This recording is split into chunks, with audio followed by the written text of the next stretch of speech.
Hello everyone and welcome back to my channel. In today's video I'm going to explain you what JavaScript scopes are and how they work.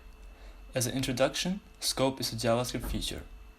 The concept of scopes is not easy to understand for many new developers, but once you understand how scopes work, you will reduce errors and make your code stand out. So what exactly is a scope? A scope is the accessibility of variables, functions and objects in some particular part of your code during runtime. In other words, a scope determines the visibility of variables and other resources in areas of your code. In JavaScript, there are two types of scopes. We have global and local scope. Variables defined inside a function are in local scope, while variables defined outside a function are in the global scope. So each when invoked create a new scope. When you start writing JavaScript code in a document, you are already in the global scope. This means that the variable I have created here is global.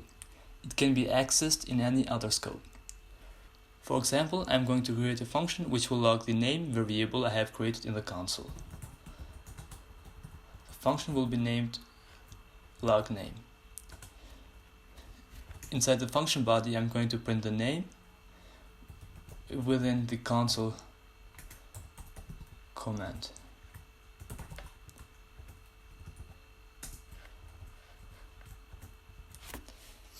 As you can see, the variable is printed. This means that global variables can be accessed inside the local scopes too. Looking at this example, we can say that variables defined inside a function are in the local scope. They have a different scope for every call of that function. For example, variables having the same name can be used in different functions. This is because these variables are bound to their respective functions, each having different scopes and are not accessible in other functions. Unlike functions, block statements like if and switch conditions do not create a new scope. This means that variables defined inside a block statement will remain in the scope they were in.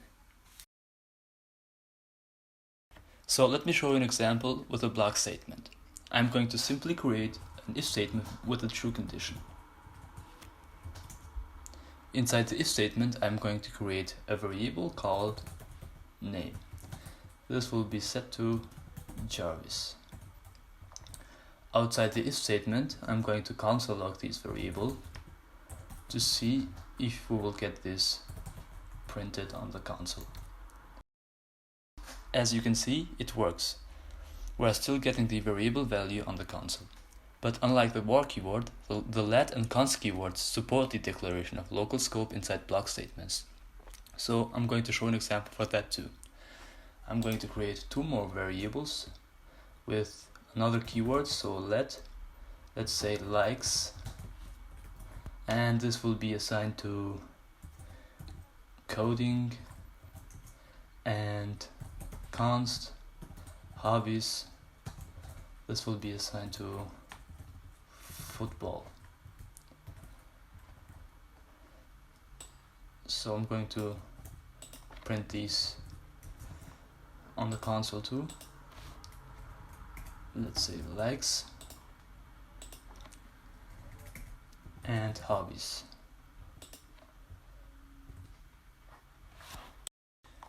As you can see, only the variable with the var keyword is printed.